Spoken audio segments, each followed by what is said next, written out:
Hey, what's up, you guys? Jeff Cohn here with another episode of the Team Building Podcast, where we interview top team leaders, broker owners, and thought leaders from across the country. Today, we have a very special guest and author, Natalie Dawson, who wrote the book TeamWork, How to Build a High-Performance Team of Any Kind. And she is hailing today from her place in Cabo San Lucas. Natalie, welcome to the podcast today. Thank you for having me. Next time for sure has to happen in person, in Cabo preferably. 100%. Wish we had known. If you are watching this episode, you'll see some beautiful palm trees in the reflection behind Natalie. So you're making this Nebraska boy super jealous. If you saw what was behind my background, it's pretty sad outside today. Well, the lighting looks nice though. So you got that going for you. We're good in our studio. We can make anything look good in here. Well, let's not waste any time. I see a lot of good reviews on the book. If you go out to Amazon, you can see I think the paperback copy is around $20. She has over 250 five-star reviews, and people are ranting and raving about this book to help them build teams. Obviously, we launched this podcast back in 2015. And the reason was a lot of people struggled building teams of any type across any business platform. And so I'm really excited to hear about what led you to wanting to write the book. What did you do previously to authoring this book? And then we'll dive into kind of some of the content. Sweet. So I wrote the book about a year ago, came out a year ago. And I wrote the book because when I first was leading teams at the time, I had read a lot of leadership guru books that were helpful for understanding what leadership is and how to develop myself and have self-awareness.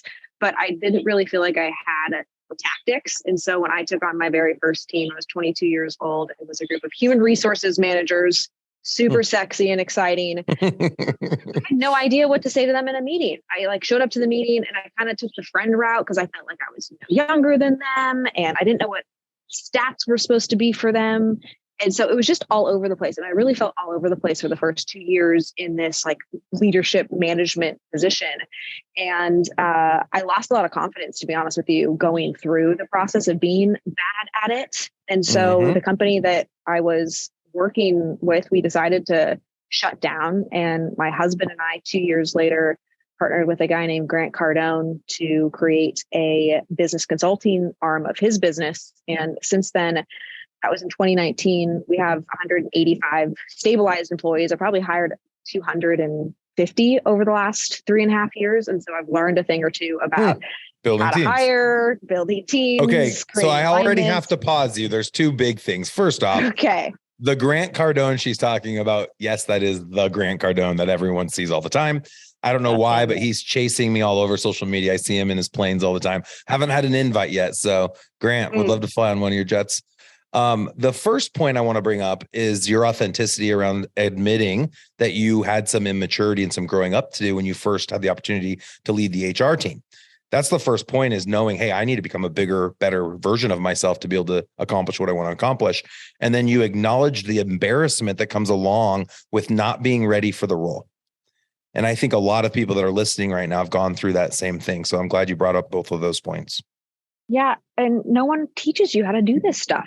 I really wrote the book from a place of, these are the things I wish I would have known. These were the basics that should have been in place. This is what a team agenda should look like. This is how you should walk into a meeting the boss, but not being too boss-like. Totally. You told me not to cuss, so I wasn't going to say it. Bitchy's not really cussing. We're good. Okay. All right. We won't split hairs. We won't count that one. Why is there not a class how to build teams, entrepreneurship? There in college there is, but in high school there were no classes on building teams. And I was on sports teams, and if you were in band, or there's organizations that help you have some idea of what it's like to run a team, but it is tough once you get out of college and you're thrown into, hey, go build a team. Where do you start? But I don't know if that a lot of teachers have experience building teams because they're on a team. So if they don't have any experience doing it, I wouldn't necessarily want them to teach me how to build a team. But yeah, you're right. Why don't we get taught this stuff? Also, another class that should be taught is how to ask great questions. Who is taking responsible in the school system for asking questions? Because questions and communication. The school system I was in, you weren't allowed to ask questions. That's my point. As long as the question was along the line of what they wanted you to ask, you could ask it. But if it challenged the way they thought, then it wasn't allowed in my school. Did we go to the same school? I think so. Was it public? I think so. Mine was not, which probably was even worse. Oh, geez. Yeah. And this isn't a dig at schools. Schools are great for some things. Yeah. For certain things, for certain pieces. All right. So you find that like you need some help and you need a foundation, a template, a blueprint to be able to run a team and build a team and scale a team. And now you've written a book and you've had a ton of success inside of the Grant Cardone organization, building out the coaching and consulting arm of it. You said over 150 people essentially under your lead. So what do you say? You know, we've kind of created an acronym called CLASS that was my keynote for 2 years on stage. And it stood for culture, leads, accountability, systems, strategies. And that was kind of like, those are like the 5 pillars for building and scaling a residential real estate team. Is there any type of a word like that represents kind of the core pillars to building and scaling a team, in your opinion, when it comes to any type of team? Yeah, I don't have a cool acronym like that. That's fancy. But I have a wheel. My wheel is okay, good. Got a wheel. It's alignment, development, and then transition. And so as it relates to alignment, like what are we doing in order to really align the talent with what the opportunity is? And the alignment phase lasts, first 90 days, like interview pieces, the whole candidate journey, and then the first 90 days of setting the expectation. And the development is ideally the first 90 days, set that person up to understand where the organization is going, what their goals are, and what's needed for them to hit those goals through developing themselves and being totally kick-ass in their role, while also this picture of transition being very real to them of, okay, I'm only going to show up and work my hardest every day, be the first one in, last one out, really produce, because I see this bigger picture of transition. And so transition would look like I'd come in as marketing manager, but I believe that I could have the opportunity to be the director of marketing here. So I'm going to be the best marketing manager with the opportunity to be a senior marketing manager.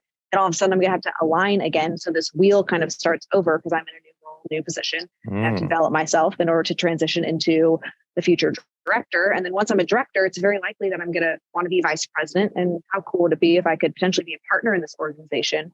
And so in our organizations, my husband and I, we have countless examples of people who have started at coordinator positions and moved into director level leadership and vice president level leadership through 5, 6, 7 years working inside our business. And we point people to these team members to say, man, if you just focus on reading these books and gain these competencies and have this whole thing kind of built out, this is what the opportunity is for you inside this business. And we teach business owners how to build this inside their cultures so that they're not dealing with the issue that every business owner struggles with, which is not being able to, quote unquote, find the right people. And we believe that the right people are built and cultivated and developed inside great organizations with leaders who are aware that that's actually their job. Okay. I love it. There's a lot there to unpack. The awareness word has come up multiple times. So that self-awareness piece, I think, is key. Also recognizing as the leader of a team that you're not responsible necessarily. And most often you're not responsible for any of these functions other than making sure they're happening. So did you say the third part of the wheel?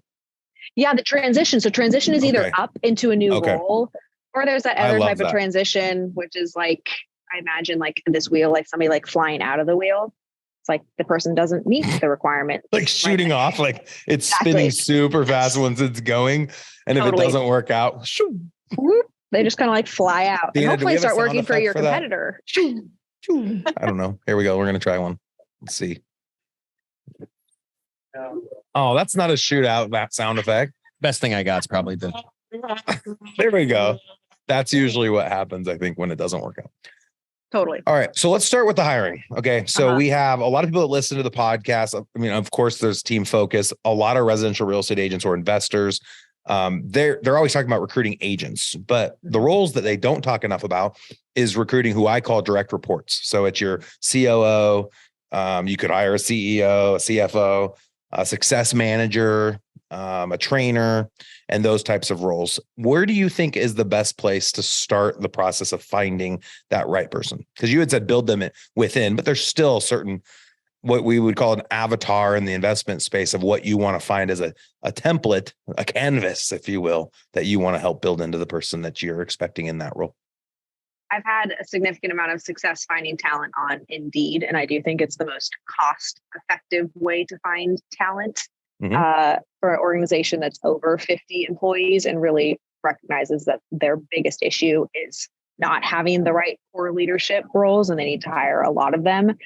Making the investment and move over to LinkedIn has been very beneficial to us, but most small to mid-sized businesses really can run the majority of their recruitment efforts on Indeed. Yep. And I've heard Indeed, they do a great job. I've also heard of people just simply going into LinkedIn and reaching out to people based on their profiles. And then there's another company called Wise Hire that we've worked with in the past that does a really good job at helping find. So once you found a person that you think is worth taking through the recruiting process, what are some of the things you guys do before you'd ever give them a job offer? What's your process look like? We have a 3-step interview process. So I was responsible for hiring the first 50 stabilized team members. It took us 82 team members to find the first 50 stabilized ones. But as my husband and I were divvying up responsibilities inside our business, he was not taking on the recruiter hat. So I never recruited a person a day in my life for 3.5 years ago. And I heavily used Indeed, and we had 3 different phases. So the first was a cultural interview. I asked 5 core questions around, do they fit the culture and the behavior of somebody that we would want to be working alongside? And do they have goals? That's really like the main point of interview 1. Interview 2, I think this is something that we do that's pretty different from a lot of organizations, is the technical interview for us is like them actually demonstrating that they can do the work.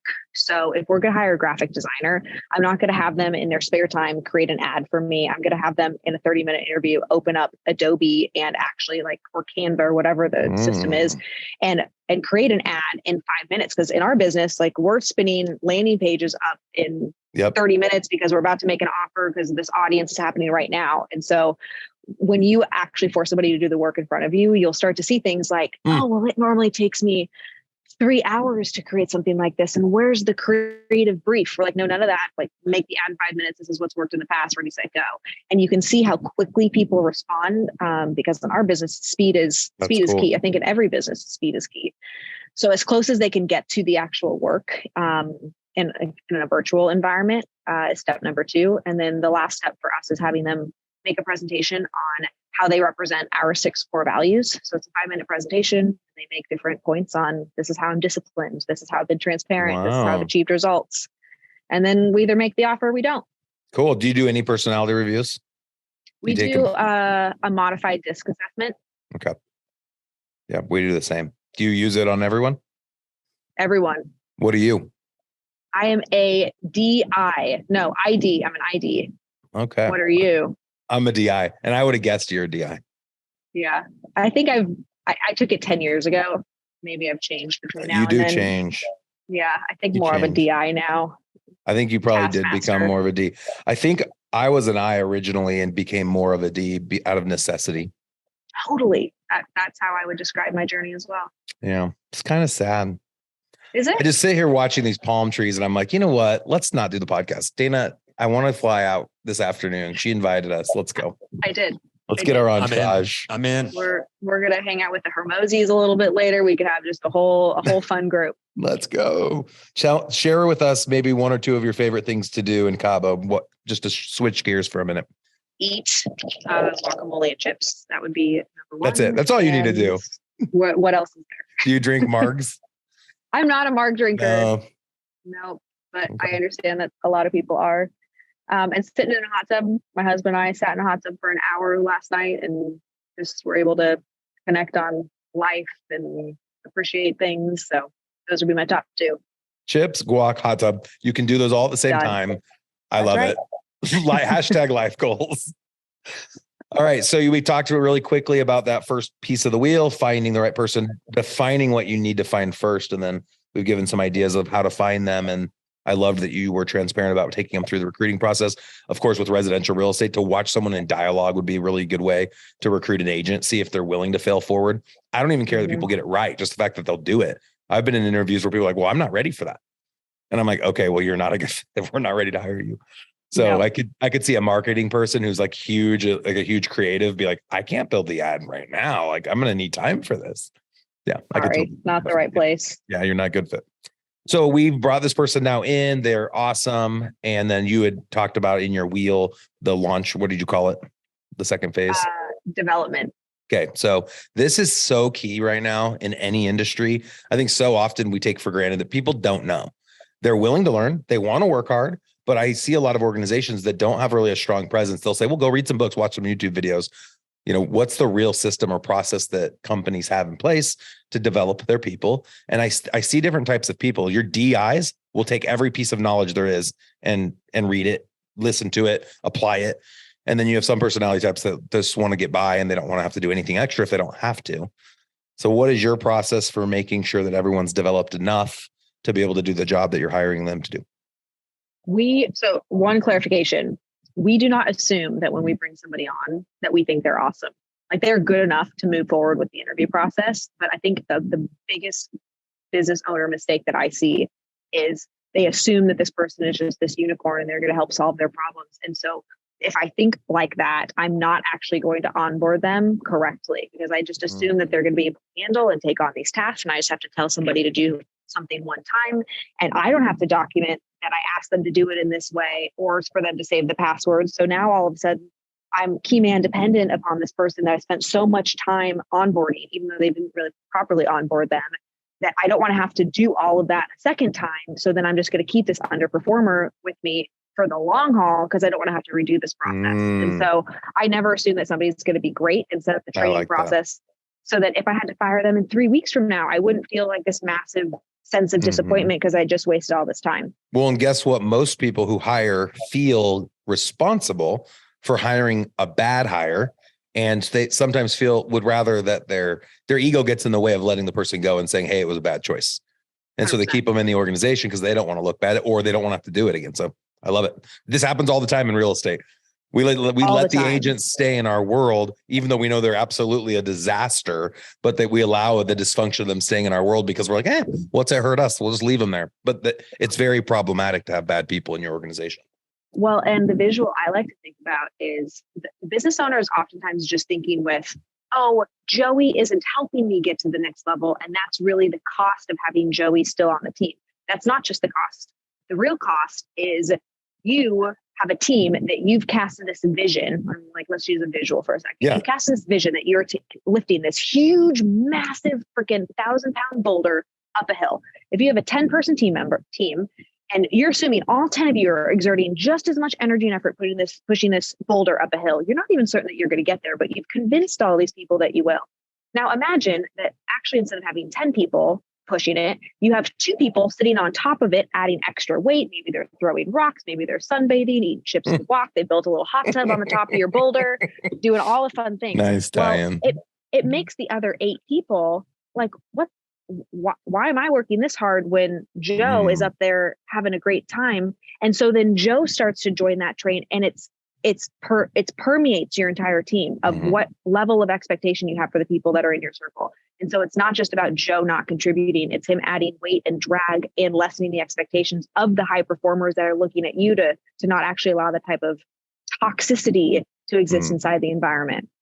I love it. I think that's a really good point. It's not just them not pushing. It's actually oftentimes the opposite, pushing back on the boulder. And I've seen that time and time again. Just one negative comment once a week can grow into something so massive, and people don't recognize that. So thank you for bringing that up. It's a fun picture of that boulder. I think we all are the chips and guac in a hot tub guy at the top of the boulder, but the goal is that more often than not, you're the one pushing. Yeah, you would hope so. We just believe that that's the business owner's responsibility to set that tone, because there's not going to be a single employee that's ever going to want to push harder or faster or more than you are. And so if you're not like constantly putting this pressure inside the environment of where the organization is going, there is some organization that is out there that is going to attract the people to really do something big. So why not it be you? Why don't you achieve this awesome, amazing thing, but be really serious about it? And if you don't want to achieve something awesome, amazing, that's fine. But then what are you doing? Like, why, if the battle is going to be hard anyway, if we're going to go through this recession over the next year or 2 years and things are going to get tough, I'd rather at least have it be really freaking tough, but then come out on the other side and just like thrilled, like pumped, knowing that I created something versus the stress, the worry, the anxiety, kind of like managing my way through it when it's going to be tough regardless. I love it. Pick your hard. Totally. I like that. Pick your hard. Pick your hard. So in your book, you talked a little bit about some of it. What else can somebody expect to learn about? Oh yeah. So, I mean, I didn't really touch on the onboarding plan, but there's really in the book, I break down the two different types of onboarding and why you should have both. One being like organizational onboarding, that somebody inside the business is really, curating what things everybody needs to know about the business, versus the role specific, which follows a very specific formula of how to coach team members to know how to do something competently and not just assume that they can handle it. Yep. I like the ideology behind there was a show, and I don't know if it's still out there, but The Undercover Boss. And I loved how the undercover boss became self-aware more often than not about what actually is said about the company or how people are cutting corners. And they get to really be at the bottom level, which is the foundation of most companies. And we probably struggle to do this, but we want to do this more often anytime someone comes into our world, and we have a lot of businesses that are all kind of working together. I think it would be awesome to have a day or a week where every person across the organizations in any capacity would spend one day in the weeds of every business so that they can take a step back and see how it all plays together, rather than, to your point, just training them on their one role. And then they really don't know how they fit in or how that role fits into the whole picture. I love that idea. Oh, it's awesome. So if somebody wanted to pick up a copy of your book, TeamWork, how would they go about doing that? They could get a free copy if they go to cardoneventures.com/teamwork, and would love to send your specific audience a free copy of TeamWork. And we go through the termination process on there. We go through the onboarding process, my 5 interview questions I ask every single new hire, and everything in between.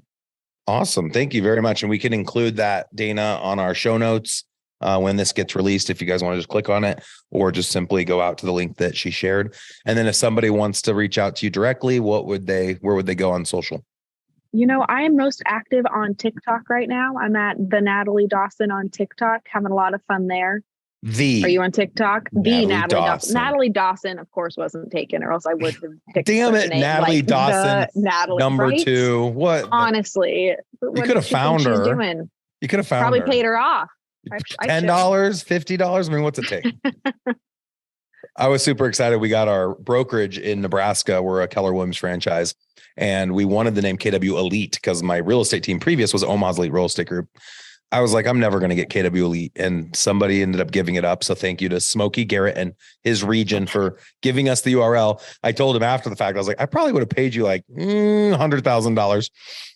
He's like, what? It to you? He didn't even charge you? No. How awesome is that? I was very, very impressive. I was very grateful for that.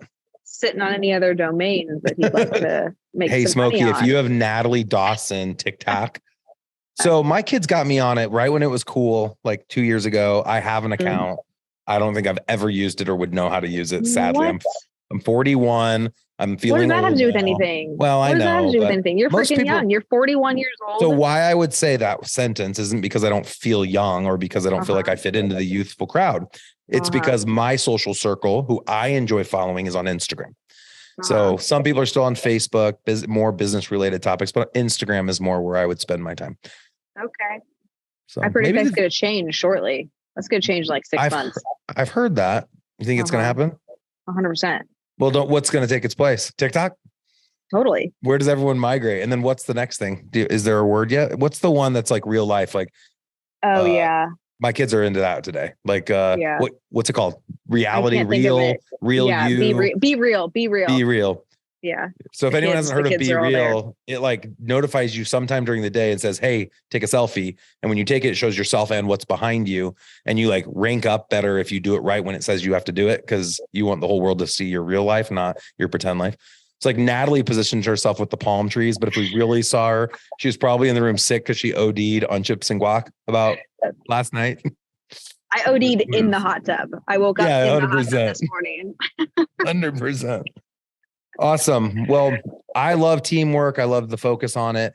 I know a lot of people listening for the team building podcasts, of course, are struggling to build a team, or they've been successful and they just want a few more nuggets. So go out and pick up a copy of Natalie's book. I know that what you shared with me and what I've read as far as reviews, it's amazing. I have yet to read it. It is on my list. So I might even go pick up the free copy and read it on my Kindle.